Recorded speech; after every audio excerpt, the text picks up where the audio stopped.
Hey guys, very good afternoon to all of you. आप सभी का स्वागत है द टॉक शो में। तो जैसा कि मैंने आप लोगों से वादा किया था कि अब मैं लगातार आप सबसे मिलता रहूँगा दोपहर में 1 बजे। थोड़ी सी मुझे आज देरी हो गई। आज दिल्ली के अंदर बहुत शानदार मौसम है और बहुत हैवी रेन है। तो जो लोग दिल्ली में हैं वो देख पा रहे होंगे, जो लोग दिल्ली में नहीं है वो मेरे थ्रू देख लीजिए कि आज दिल्ली के अंदर बहुत शानदार बारिश है। एक बार फटाफट आ जाइए, हाँ फटाफट एक बार आ जाइए आप लोग, और इसको जरा सेशन को शेयर भी कर दें ताकि बाकी बच्चे भी जुड़ जाएं। ठीक है, ओके ग्रेट। सो स्टार्ट करें।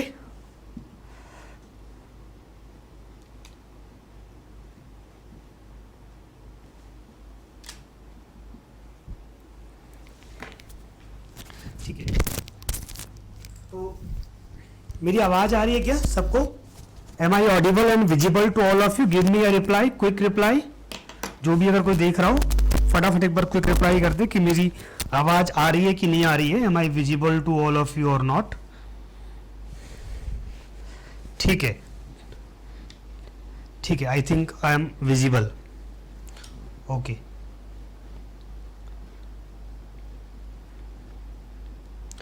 तो इस सेशन में मैंने आपको बताया था कि हम लोग अनौपचारिक बातचीत करने वाले हैं। कल मैंने थोड़ा सा आप लोगों को झलक दिया था यूपीएससी कैलेंडर के बारे में कि यूपीएससी का कैलेंडर आ चुका है, और कैलेंडर आने का मतलब होता है कि भाई बाकी भी तैयारी अपने को शुरू कर देनी चाहिए। मैंने कल बताया था आप लोगों को कि इससे पहले यूपी पीसीएस का बीईओ ब्लॉक एजुकेशन ऑफिसर का एग्जाम हो चुका है। ठीक है, तो ये ओके ठीक है, रजत ने मुझे बता दिया, क्लियर है, ग्रेट। ठीक है, तो मैं हूं रामेंद्र मिश्रा, राम के नाम से आप लोग मुझे जानते हैं। मैं एक असफल आईएएस का उम्मीदवार हूं, मैं कभी पास नहीं हो पाया। ठीक है, लेकिन मैं सक्सेसफुल करियर कोच हूं, पढ़ाता हूं। ठीक है, और ज्योग्राफी की फैकल्टी हूं रविंद्राज आईएएस के अंदर। ठीक है, और इस टॉक शो में हम लोग अलग अलग मुद्दों के ऊपर बातचीत करने वाले हैं डेली बेसिस के ऊपर। ठीक है, तो स्टार्ट करते हैं। यहाँ मैंने अपने कॉन्टेक्ट नंबर दिए हैं ताकि आप लोगों को कभी भी कुछ भी क्वेश्चंस आपके रहते हैं करियर से रिलेटेड, एग्जाम से रिलेटेड, स्टडी मटेरियल से रिलेटेड, तो आप लोग अपने उन क्वेश्चंस को इस नंबर पे व्हाट्सएप कर सकते हैं। ठीक है, आप लोगों का कभी भी कोई भी ऐसा क्वेश्चन है तो आप मुझे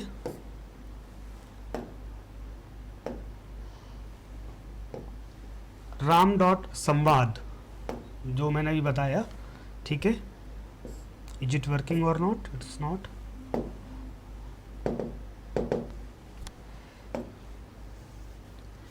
ठीक है, आप लोगों को स्क्रीन पे हाईलाइट हो रहा होगा आई थिंक। ठीक है,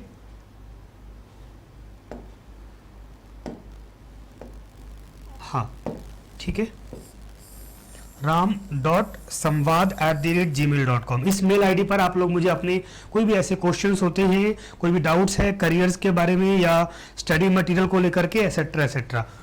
hello Sufiyan, welcome to all of you. ठीक है, तो मैं फिर से बता दे रहा हूं, द टॉक शो संवाद सत्र, इसका एक ही मोटिव है, तैयारी के दौरान आने वाली अलग अलग प्रॉब्लम्स, डाउट्स, इन सब के बारे में प्रॉपर आप लोगों को आपके आंसर्स, उनका सॉल्यूशन, उसको डिलीवर करना। ठीक है, ये एक बहुत ही इनफॉर्मल सेशन रहेगा, आप लोगों के सभी क्वेश्चंस का आंसर यहां पर दिया जाएगा। ठीक है, चलिए स्टार्ट करते हैं हम लोग। तो सबसे पहले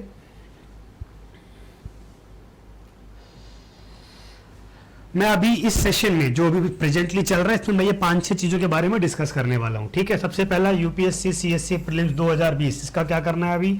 ठीक है, दूसरा प्रीलिम्स के लिए हमने क्रैश कोर्स लॉन्च किया हुआ है, उसके बारे में बात करूंगा। यूपीएससी सीएससी पैटर्न और सिलेबस, ये प्रॉपर अपने आप में क्या है इसके बारे में बात करूंगा। ठीक है, स्टडी मटेरियल और स्ट्रेटजी, ये हम लोग नेक्स्ट सेशन में लेंगे, अगले सेशन में लेंगे। ठीक है, सो बिगिन। सबसे पहले यूपीएससी की बात करें, क्योंकि अभी 12वीं का रिजल्ट आया, यूपीएससी का रिजल्ट आया उसके बाद, और फिर यूपीएससी का नया कैलेंडर आया, और बहुत सारे बच्चे लाखों बच्चे जो हैं वो अब ये बात जानना चाहते हैं कि सर एक्चुअल में यूपीएससी क्या होता है, इसका एग्जाम्स कैसे होता है, क्या क्या चीज़ें हमको इसके लिए कैसे तैयारी करनी चाहिए, कैसे पढ़ाई स्टार्ट करनी चाहिए, एसेट्रा एसेट्रा, ऐसे अलग अलग मुद्दों पर वो लोग बातचीत करना चाहते हैं। ठीक है, तो मैं यहाँ थोड़ा सा उसकी एक झलक दे रहा हूँ। यूपीएससी सिविल सर्विसेज एग्जामिनेशन, एक बात ध्यान रखिएगा, अगर आपको आईएएस या यूपीएससी की परीक्षा देनी है तो आप लोग को 2-3 चीजें सबसे पहले करनी चाहिए, ठीक है। नंबर 1, सबसे जो पहली चीज है वो है, किसी भी एग्जाम को अगर आपको देना है, उसको अटेम्प्ट करना है, तो उस एग्जाम का पैटर्न क्या है, यानी कि उस एग्जाम में कितने स्टेजेस होते हैं, कितने नंबर के क्वेश्चन आते हैं, कितने पेपर होते हैं, नेगेटिव है कि नहीं है, ऑब्जेक्टिव क्वेश्चंस हैं या सब्जेक्टिव क्वेश्चंस है, एटसेट्रा एटसेट्रा, इसको हम लोग कहते हैं पैटर्न, ठीक है। तो सबसे पहले हमेशा पैटर्न को जानना। अगर हम आईएएस के पैटर्न की बात करें, आईएएस या यूपीएससी, जब भी सीएससी आए, इस वर्ड को आप लोग समझिएगा, सीएससी मतलब सिविल सर्विसेज एग्जामिनेशन, ठीक है। तो सिविल सर्विसेज एग्जामिनेशन, यहाँ पे ये वर्ड है, इसको आप लोगों को समझना है, ठीक है, इसको ध्यान रखिएगा। ओके, तो बेसिकली एग्जामिनेशन 3 फेजेज में होता है, 3 चरणों में होता है, ठीक है। द फर्स्ट फेज यानी कि पहला चरण कौन सा है, जिसको हम लोग कहते हैं प्रिलिमिनरी परीक्षा, प्रारंभिक परीक्षा, ठीक है। सबसे पहले आपको प्रारंभिक परीक्षा पास करनी होती है, या प्रारंभिक परीक्षा का एग्जाम देना होता है, ठीक है।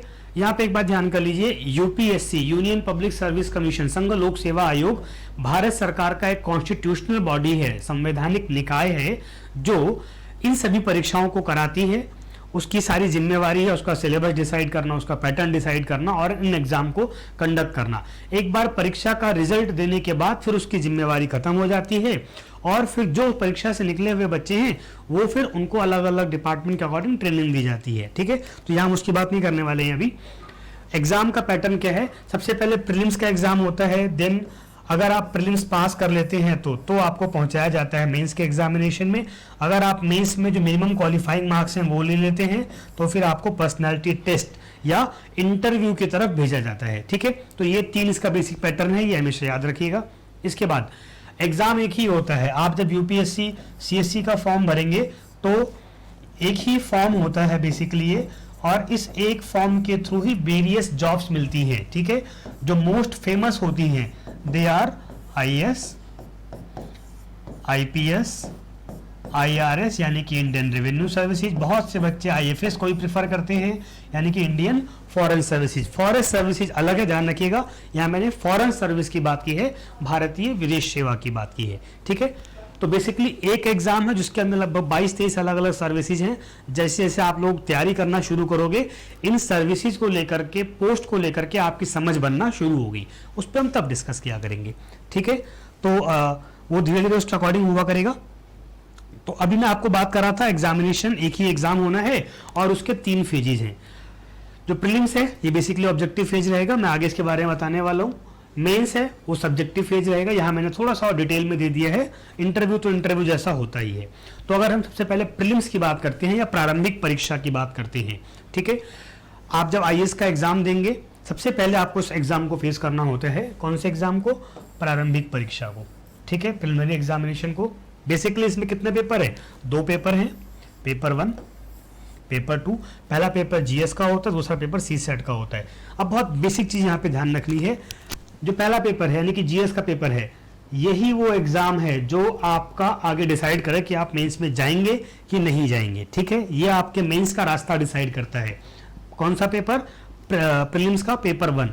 जो पेपर 2 है यानी कि सीसेट, बेसिकली ये क्या होता है? This is a qualifying paper, केवल आपको ये पास करना है। दोनों पेपर 2-2 घंटे के होंगे। जो पेपर 1 है इसमें कुल 100 क्वेश्चन होते हैं, पेपर 2 है इसमें कुल 80 क्वेश्चन होते हैं, ठीक है। इसमें 2 नंबर का एक क्वेश्चन होता है, इसमें 2.5 नंबर का क्वेश्चन होता है, ठीक है। तो आप सही करते जाएंगे, आपको नंबर मिलते जाएंगे। बस यहाँ पे ध्यान क्या रखना है, नेगेटिव मार्किंग की व्यवस्था है। कितनी? 1/3, यानी कि 1/3 नंबर आपके काटे जाएंगे अगर आपने कोई भी क्वेश्चन गलत किया तो, ठीक है। तो जहां आपको एक क्वेश्चन सही करने पे 2 नंबर मिल रहा है, अगर आपने गलत किया तो 0.66 मार्क्स काट लिया जाएगा। पेपर 2 के अंदर आपको एक क्वेश्चन सही करने पर जहां 80 नंबर मिल रहा है, अगर आपने गलत किया तो आपका 0.83 मार्क्स काट लिया जाएगा, ठीक है। तो इसका आपको ध्यान रखना है। बस ये हो गया प्रीलिम्स। इसके बाद अगर हम नेक्स्ट स्टेज की बात करेंगे या प्रीलिम्स के सिलेबस की बात करें, इस सिलेबस को अगर आपको जिसको भी सिलेबस चाहिए होगा, ये आपको ये स्लाइड भी मिल सकती है। आपको केवल मेल करना है, जो मैंने मेल आईडी बताई थी स्टार्टिंग में, मैं लास्ट में फिर से बता दूंगा। उस मेल आईडी पर आपको मेल करना है, ठीक है। तो आपको सिलेबस मिल जाएगा। तो बेसिकली इसके अंदर 6 6 इंपॉर्टेंट सब्जेक्ट है। सबसे जो पहला इंपॉर्टेंट सब्जेक्ट है उसको हम लोग कहते हैं करंट अफेयर्स, ठीक है, current affairs, this is the first subject जो आपको करना है। दूसरा सब्जेक्ट है इंडियन हिस्ट्री, ठीक है, history of India, Indian national movement, art and culture. वैसे तो 3 पोर्शन होते हैं इसके, इसको हम कॉमनली इंडियन हिस्ट्री कह सकते हैं, भारत का इतिहास कह सकते हैं, ठीक है। इसके अंदर भी, भारत के इतिहास के अंदर भी जो इंडियन नेशनल मूवमेंट है, भारतीय स्वतंत्रता संघर्ष, आज़ादी हम लोगों ने जो पाई है उसके लिए जो संघर्ष चला था, तो उसका जो पूरा फेज है उसमें से सर्वाधिक क्वेश्चंस आते हैं, तो उस पर आपको ज्यादा फोकस करना पड़ेगा, ठीक है। इसके बाद आफ्टर दिस जो नेक्स्ट टॉपिक होता है वो है इंडियन एंड वर्ल्ड ज्योग्राफी, ठीक है, भारत और विश्व का भूगोल। इसके अंदर ज्योग्राफी के जितने 3 डायमेंशंस होते हैं, फिजिकल ज्योग्राफी, इकोनॉमिक ज्योग्राफी और ह्यूमन ज्योग्राफी, तीनों आएगा, ठीक है, फिजिकल, ह्यूमन और सोशल कह सकते हैं, और इकोनॉमिक ज्योग्राफी। ये तीनों ही पोर्शन इंडिया का हो या वर्ल्ड का, सब जगहों से पूछा जाएगा, ठीक है। इसके बाद नेक्स्ट जो टॉपिक है that is Indian polity and governance. आप कह सकते हैं कि जो आप पॉलिटिकल साइंस के नाम से एक सब्जेक्ट सुनते हैं जनरली स्कूल में या ड्यूरिंग योर कॉलेज, तो वो यहाँ पर आएगा, कवर होगा पूरा, उसको हम यहाँ पॉलिटी कहते हैं। उसके कुछ कुछ भाग हैं अलग अलग, पॉलिटी, कॉन्स्टिट्यूशन, गवर्नेंस, वो सारा कवर अप किया जाता है। After that economic and social development, सीधी भाषा में कहें तो इकोनॉमी की बात कर रहा है, ठीक है। देन उसके बाद यहाँ पर आप देख रहे हैं एनवायरमेंट, मैंने इसको बोल्ड किया हुआ है, ठीक है, तो एक सब्जेक्ट है एनवायरमेंट, और लास्ट में है जनरल साइंस। तो बेसिकली कितने सब्जेक्ट हुए? सबसे पहले हो गया करंट अफेयर्स, 1 हिस्ट्री हो गया, 2 ज्योग्राफी हो गया, 3 पॉलिटी या पॉलिटिकल साइंस हो गया, 4 इकोनॉमी हो गया, 5, ठीक है, और एनवायरनमेंट हो गया 6। ये 6 आपके मेन सब्जेक्ट हैं प्रीलिम्स के लिए, ठीक है। हाँ, 7वां एक साइंस है, हालांकि साइंस का जो इम्प्लीमेंटेशन वाला पार्ट है, यानी कि साइंस एंड टेक्नोलॉजी, वहां से क्वेश्चंस आते हैं जो करंट अफेयर्स में आ जाते हैं। सेम एज कुछ बायोलॉजी के क्वेश्चंस वगैरह आ सकते हैं, जैसे भी कोरोना का टाइम चल रहा है तो उसमें फिर वायरस वगैरह से क्वेश्चन आ सकते हैं, ठीक है। लेकिन बहुत डीप साइंस के क्वेश्चंस नहीं आते हैं, इम्प्लीमेंटेशन वाले पोर्शन से क्वेश्चंस यहाँ पर लगातार आ रहे होते हैं, ठीक है। इसके बाद हम बात करते हैं नेक्स्ट पेपर 2 की, यूपीएससी प्रीलिम्स पेपर 2, ठीक है। तो ध्यान रखिए इसमें बेसिकली 3 चीजें हैं, मैं बहुत सिंपल बता दे रहा हूं। नंबर 1 आपको बेसिक मैथमेटिक्स करना है या बेसिक मैथ्स। नंबर 2 बेसिक आपको रीजनिंग करनी है, and number 3 is comprehension, this is number 3, ठीक है। कॉम्प्रीहेंशन यानी कि जो पैसेजेस आते हैं, अनसीन पैसेज आप लोग सुनते हैं, उसमें से कुछ क्वेश्चंस आते हैं। तो बेसिकली जो पेपर 3 है ये सारा प्रैक्टिस का खेल होता है। अच्छी बात यह है कि पेपर 3 कैसा है, क्वालिफाइंग पेपर है, यानी कि आपको इसको पास केवल करना है बस, इसके बेस पर मेरिट नहीं बनेगी, ठीक है, इसके मार्क्स नहीं जुड़ेंगे फाइनल उसके अंदर। तो ये हो गया, बस यही सारा इसी को डिटेल में दिया हुआ है, आप उसको पढ़ेंगे तो हो जाएगा। आफ्टर प्रीलिम्स आप फिर मेंस देते हैं, अगर आप प्रारंभिक परीक्षा पास कर लेते हैं। अब यहाँ पर ध्यान रखने की बात यह है कि जो प्रीलिम्स है 200 मार्क्स का, जैसे मैंने बताया कि पेपर है जीएस का, और उसी में से मेरिट बननी है, ठीक है। तो अगर हम इस साल के कट ऑफ की बात करें, जो अभी 2019 का रिजल्ट आया है, जनरल की कट ऑफ 98 पॉइंट समथिंग गई है, ठीक है, यानी कि आप मान सकते हैं कि 99। उसके बावजूद जो मैं अपने एक्सपीरियंस से कहता हूं कि प्रीलिम्स के अंदर 110 मार्क्स अगर आप सिक्योर करते हैं तो आप एक सेफ पोजीशन में हैं। 110 मैं इसलिए कह रहा हूं क्योंकि इससे पहले इसके जो प्रीवियस ईयर रहे हैं उसमें 105, 106 के आसपास तक कट ऑफ गई हुई है। तो ये एक सेफ स्कोर हो जाता है अगर आप 110 करते हैं, अगर आप जनरल कैटेगरी से हैं तो, ठीक है। तो ध्यान रखिएगा प्रीलिम्स के अंदर आपको एनी हाउ 110 स्कोर करना है। जब आप प्रीलिम्स पास कर लेंगे तो फिर आप मेंस की तरफ जंप करेंगे, मुख्य परीक्षा की तरफ जंप करेंगे, ठीक है। तो अगर हम अब मुख्य परीक्षा की बात करें, प्रीलिम्स देने के बाद मुख्य परीक्षा की बात करें, इसमें कुल 9 पेपर होते हैं। How much? There are total 9 papers, और ये सब्जेक्टिव नेचर का होता है, ठीक है। किस नेचर का? सब्जेक्टिव, यानी कि व्याख्यात्मक। आपको क्या करना होगा, इसके अंदर प्रॉपर आंसर राइटिंग करनी होगी। जहां प्रीलिम्स के अंदर केवल आपको प्रश्न लिखना था, लिखना नहीं था बल्कि प्रश्न पढ़ करके 4 विकल्पों में से एक चुनना था। आपके पास 4 ऑप्शन थे, आपको कोई भी एक सही चुनना था। यहाँ पर ऐसा नहीं है, यहाँ पर आपके सामने क्वेश्चन होगा और आपको उसकी आंसर राइटिंग करनी होगी प्रॉपर। एवरेज वर्ड्स कितने होते हैं जब मैं आपको मेंस का प्रॉपर सिलेबस डिस्कस करूंगा तो बताऊंगा। वैसे सिलेबस इस स्लाइड के अंदर भी है, बट वो हम आगे शायद डिस्कस कर पाए, ठीक है, क्योंकि उतना टाइम मेरे पास नहीं रहेगा, ठीक है। तो जो मेंस का पूरा फॉर्मेट है वो आपके सामने है।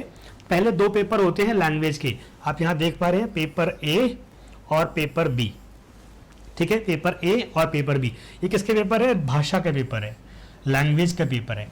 इसमें एक लैंग्वेज यानी कि इंग्लिश ये कंपलसरी है, सबके लिए कंपलसरी है, ठीक है। कुछ इसके अंदर स्पेसिफिकेशन है नॉर्थ ईस्ट के अंदर, केवल कुछ, बाकी ये सबके लिए कंपलसरी है। यानी कि एक पेपर आपको इंग्लिश का सबको कंपलसरी देना ही देना है, ठीक है। उसके बाद इस इंग्लिश वाले पेपर के बाद जो दूसरा पेपर रहता है लैंग्वेज का, उसको आप कोई भी चुन सकते हैं। जो भी हमारे संविधान के अंदर 22 भाषाएं हैं, 22 लैंग्वेजेस जो उसमें एनलिस्ट हैं, उसमें से आप चुन सकते हैं। जनरली कोई नॉर्थ इंडिया का बच्चा है तो वो हिंदी प्रेफर करता है। ऐसे ही अपने जो रीजनल लैंग्वेजेस हैं, तमिल, तेलुगु, मलयालम, बंगाली, मराठी, सिंधी, पंजाबी, इसमें से भी कोई चुन सकते हैं। नॉर्थ ईस्ट की भी लैंग्वेजेस को उसका पार्ट बनाया गया है, ठीक है, डोगरी एक्सेट्रा भी इसका पार्ट है, तो उसमें से आप कोई भी एक लैंग्वेज चुन सकते हैं। The important thing is this कि जो ये दोनों पेपर्स हैं, paper 1 and paper 2, they both are qualifying in nature.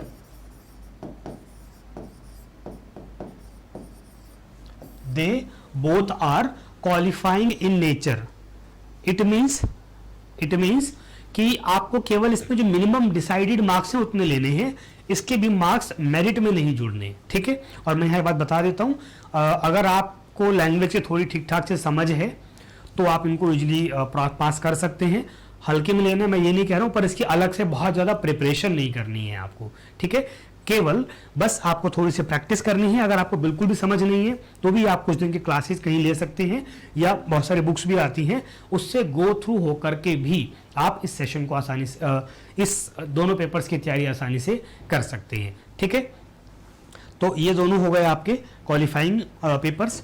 उसके बाद जो बाकी पेपर्स हैं, यहाँ पर आपकी है मेन जर्नी, ठीक है। तो सबसे पहले होता है एसए का पेपर, 250 मार्क्स का। पहले एक ही एसए आता था, लेकिन पिछले 2 वर्षों से अगर आपने देखा होगा तो there is a major change in the mains pattern. Actually essay का भी बदला है मामला, मेंस के पेपर जो है उसके अंदर भी जो क्वेश्चंस आते हैं उसका भी जो क्वेश्चन का लिमिट है, वर्ड्स लिमिट है और मार्क्स हैं वो बदले हैं, ठीक है। अभी यूपीएससी लगातार एक्सपेरिमेंट कर रहा है। कैसे एक्सपेरिमेंट कर रहा है? तो एसए के अंदर आपको अब 2 पार्ट्स में ऐसे मिलते हैं, 2 सेक्शंस में, सेक्शन ए और सेक्शन बी, और दोनों ही सेक्शन में आपको ऑप्शंस मिलते हैं। 4 ऐसे होंगे, 4 टॉपिक्स होंगे, आपको उसमें से कोई एक लिखना होता है। दोनों सेक्शन में कोई ना कोई एक लिखना होगा आपको, ठीक है। क्लियर हो गया? उसके बाद आफ्टर दैट आपने ऐसे किया, ऐसे आप जो आपका मीडियम आपने डिसाइड किया था पहले वही मीडियम रहेगा इन सभी के लिए। उसके बाद पेपर 2, 3, 4, 5 इसको हम कहते हैं जीएस का पेपर, जो ये आगे 4 पेपर रहने वाले हैं, ठीक है। जीएस के पेपर हैं GS1, GS2, GS3, GS4, इस नाम से फेमस है। हालांकि इनमें फिर प्रॉपर सब्जेक्ट हैं, इनके अपने अपने टॉपिक्स हैं, उसको हम आगे डिस्कस करेंगे, ठीक है। लेकिन ये 4 पेपर जीएस के हो गए। अब यहाँ पे ध्यान क्या रखना है आपको, एवरेज, चूंकि सब 250 नंबर का है तो इसके अंदर जनरली जो क्वेश्चंस आपके आएंगे एवरेज 20 क्वेश्चंस होंगे, ठीक है। ऑब्वियस सी बात है, अगर 20 क्वेश्चन है तो हर क्वेश्चन कितने नंबर का होगा? 25 का। लेकिन पिछले 1-2 वर्षों में क्या हुआ है कि यूपीएससी ने क्या किया है कि कुछ क्वेश्चन दिए हैं उसने 10 नंबर्स के, कुछ क्वेश्चन दिए हैं उसने 15 नंबरों के, ऐसा भी उसने किया है, ठीक है।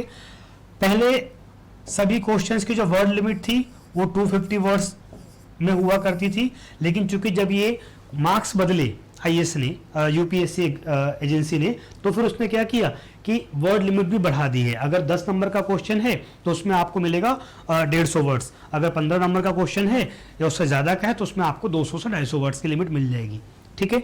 ये इसमें वर्ड लिमिट का कितना फॉलो करना होता है, उसके क्या इंपॉर्टेंस है, आंसर राइटिंग वाले सेशन में हम लोग कभी डिस्कस करेंगे, ठीक है। सोफियान पटेल का क्वेश्चन है, please divide the syllabus into subtopics so that we could easily understand that what to study or what not to study. Dear Sofian, अभी मैं केवल पैटर्न बता रहा हूँ, ठीक है। इसके बाद इसके अलग अलग प्रॉपर सिलेबस आएगा। उसके बाद आफ्टर द सिलेबस एक एक सब्जेक्ट की प्रिपरेशन कैसे करनी है, हिस्ट्री कैसे पढ़ना है, ज्योग्राफी कैसे पढ़ना है, पॉलिटी कैसे पढ़ना है, इकोनॉमी कैसे पढ़ना है, उसकी हेल्प बुक क्या होगी, उस सब पे सेशंस आएंगे, ठीक है। So don't worry about that. जो ये सेशन है ये बहुत भागा दौड़ी वाला सेशन नहीं है। मैंने पहले ही कहा है, अगर आप 2020 में तैयारी कर रहे हैं तो अभी आपके लिए सेशन नहीं है। 2020 में आपको जो 1 महीने बाद एग्जाम है 4 अक्टूबर को, अगर आपको तब ये एग्जाम देना है तो इट मीन्स आप प्रिपरेशन कर चुके हैं, ऐसा हम मान के चल रहे हैं, क्योंकि आप पिछले 1 साल से तैयारी कर रहे होंगे, जो भी बच्चा 2020 में देने वाला है। बट अगर आपका टारगेट 2021 है, 2022 है या उसके बाद है, तो ये सेशन बहुत इंपॉर्टेंट रहने वाला है आपके लिए। कम से कम अगले 4-5 दिन मैं बहुत अच्छे से डिस्कस करने वाला हूँ आईएएस के ऊपर, ठीक है।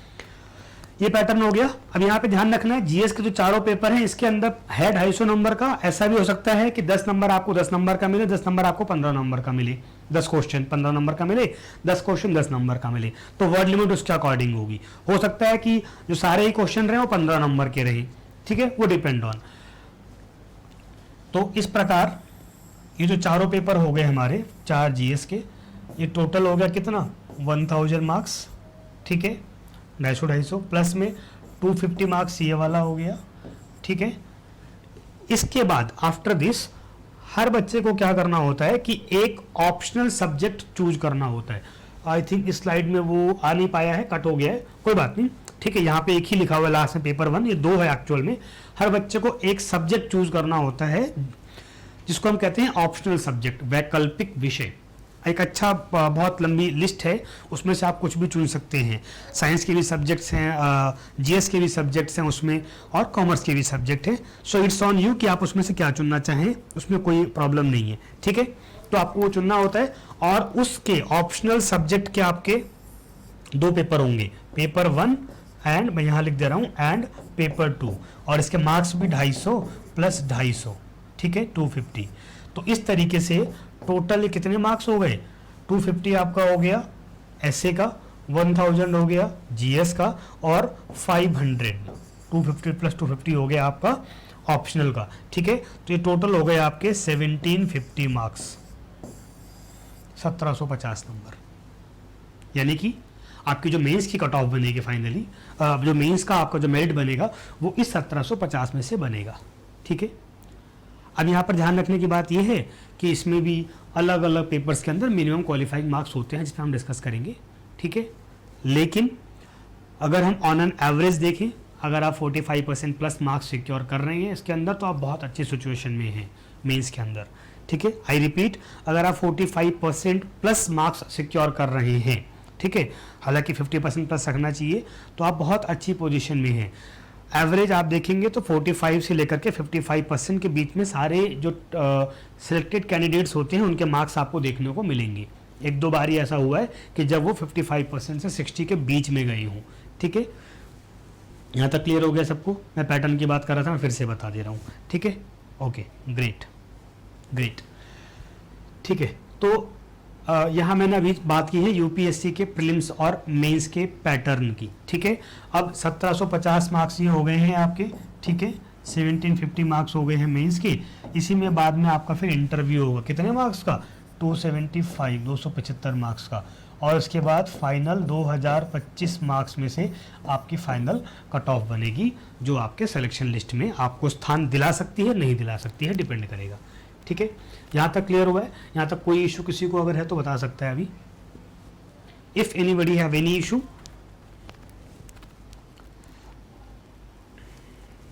ठीक है, ठीक है, clear to all, okay great, ठीक है। तो इसके बाद यहाँ में कुछ चीज़ें जो मैंने अभी बता रहा था मैं आपको, वहाँ यहाँ पे वही चीज़ें मैंने लिखी हुई हैं कि आपको जो मिनिमम मार्क्स हैं वो सिक्योर करना होगा लैंग्वेज पेपर के अंदर 25%, ठीक है। इसी तरीके से मेंस के पेपर्स के अंदर अलग अलग उसमें। अब मैं अभी केवल एसए के पेपर की बात करूँगा और फिर यहाँ पे सिलेबस अपना रोकूँगा, ठीक है। मैं अभी केवल एसए पेपर की बात करूंगा, फिर यहाँ पर सेशन रोकूंगा एक्चुअली में, सिलेबस नहीं, ठीक है। एसए के बाद तो मैंने बताया अभी आपको कि जो एसए का पेपर है ये भी कितने मार्क्स का है, 250 मार्क्स का है, 250 घंटे का है, 3 घंटे का प्रॉपर आपको टाइम मिलता है इस पेपर के अंदर, ठीक है। जो आपका मीडियम की लैंग्वेज है आप उसी माध्यम में इसको लिख सकते हैं, ठीक है। और मैंने आपको बताया था कि ये 2 सेक्शंस में रहेगा, सेक्शन ए और सेक्शन बी, ठीक है। और उसमें फिर 4 टॉपिक्स रहेंगे, तो आपके पास अच्छा खासा ऑप्शन हो जाता है। आपको 8 टॉपिक्स में से 2 ऐसे लिखने होते हैं, ठीक है। यस एग्जैक्टली 8 टॉपिक्स में से 2 ऐसे आपको लिखने होते हैं, ठीक है। तो ऐसे कैसे लिखना है। आंसर राइटिंग के लिए आपको क्या क्या टिप्स वगैरह चाहिए होंगे वो हम लोग बाद में डिस्कस करेंगे, ठीक है। फिलहाल अभी मैंने आपको यूपीएससी का प्रीलिम्स का सिलेबस थोड़ा सा डिस्कस किया है, उसका पैटर्न डिस्कस किया है, मेंस का थोड़ा सा पैटर्न डिस्कस किया है, ओवरऑल पैटर्न डिस्कस किया है, ठीक है। अब जो इसके बाद का सिलेबस है वो हम लोग कंटिन्यू करेंगे अपने नेक्स्ट सेशन में, यानी कि कल। टिल देन, तब तक अगर आप में से किसी का भी कोई भी क्वेश्चन है तो आप मुझे, जो मैंने अभी मेल आईडी बताया था उस पर आप अपने क्वेश्चन दे सकते हैं, और हम एक के बाद एक क्वेश्चंस के थ्रू इस सेशन को आगे बढ़ाने की कोशिश करेंगे। Again I am saying the mail ID is ram@samvad SAMVAD संवाद @gmail.com। ये सेशन रहने वाला है आपका, ये ईमेल आईडी है, इस पर आप लोग अपने क्वेश्चंस पुट अप कर सकते हैं। हम लोग कोशिश करेंगे कि जो क्वेश्चंस मैक्सिमम स्टूडेंट्स से आ रहे हैं उसको पहले लें, ठीक है, और एक के बाद एक हम सब क्वेश्चंस लेते चले जाएंगे। इस सेशन में ना केवल आईएएस बल्कि स्टेट पीएससी होता है, जो अदर डिफेंस एग्जाम है, CDS, CPF, NDA, SSC, railway, police के जो एग्ज़ाम्स हैं, टीचर्स के जो एग्ज़ाम्स हैं, स्टडी मटेरियल के बारे में, इन सब पर हम लोग प्रॉपर डिस्कशन करेंगे, ठीक है। एक लंबा डिस्कशन हमारा इन सब पर अलग अलग टॉपिक्स पर अलग अलग टाइम टू टाइम चलता रहेगा, ठीक है। अभी यूपीएससी का कैलेंडर आया इसलिए अभी हम लोग इस पर डिस्कस कर रहे हैं, ठीक है। अभी हम एक इन्फॉर्मेशन दे देता हूँ कि आप में से जिन लोगों ने रविंद्राज 2020 का प्रीलिम्स का फॉर्म भरा हुआ है और आपको एक बार एग्ज़ाम देना है, इस बार एग्ज़ाम कब है आप सब जानते होंगे, 4 अक्टूबर को, ठीक है। 4 अक्टूबर 2020 को इस बार का प्रीलिम्स रहने वाला है। तो आप में से जिसने भी फॉर्म भरा हुआ है और प्रिपरेशन कर रहे हैं, अगर आपको उस पर कोई भी इशू आता है तो आप हमें कांटेक्ट कर सकते हैं। इसके ऊपर प्रीलिम्स के लिए हमने प्रॉपर अपना एक क्रैश कोर्स चलाया हुआ है, ठीक है। UPSC prelims targeted crash course चल रहा है 2020 के लिए, ठीक है। तो आप डायरेक्टली वो क्रैश कोर्स भी ज्वाइन कर सकते हैं। उसके लिए आपको रविंद्राज 24/7 लर्निंग ऐप, उस पर आपको जाना होगा और वहाँ से आपको क्रैश कोर्स ज्वाइन कर सकते हैं। आपको ऐप डाउनलोड करनी होगी, वो इजीली आपको प्ले स्टोर में मिल जाएगी। कुछ अगर इशू होता है तो आप मुझे इस ईमेल आईडी पर कांटेक्ट कर लेंगे, ठीक है। जो क्रैश कोर्स है उसके अंदर प्रीलिम्स के दोनों paper 1 that is GS and current affairs, paper 2 that is CSAT, दोनों ही बहुत कॉम्प्रिहेंसिव वे में किया गया है कवर। और अभी शायद बहुत अच्छा ऑफर चल रहा है, अराउंड 2400-2500 में वो कोर्स अवेलेबल है। तो आपको केवल इतना करना है, प्ले स्टोर पे जाना है, रविंद्राज 24/7 लर्निंग ऐप, ये सर्च करना है, आपको वहाँ पर ऐप मिल जाएगी, उसको डाउनलोड करिए और आप उस कोर्स को बाय करके वो कोर्स पूरा देख सकते हैं। 300 घंटे का पूरा इंटरैक्टिव कोर्स रहने वाला है, जिसके अंदर पेपर 1, पेपर 2, करंट अफेयर्स सब कवर होने वाला है। बाइलिंगुअल बैच रहेगा, doesn't matter you are from Hindi medium और इंग्लिश मीडियम, आप सबका उसमें दोनों ही बैच लैंग्वेज में वो कोर्स कवर होने वाला है, ठीक है। सो मैं अभी यहाँ समाप्त करता हूँ, कल मैं फिर मिलता हूँ आपको 1 बजे। तब तक आप लोग अपने क्वेश्चंस मुझे यहाँ पर दे सकते हैं। See you tomorrow, till then bye bye, thank you, all the best.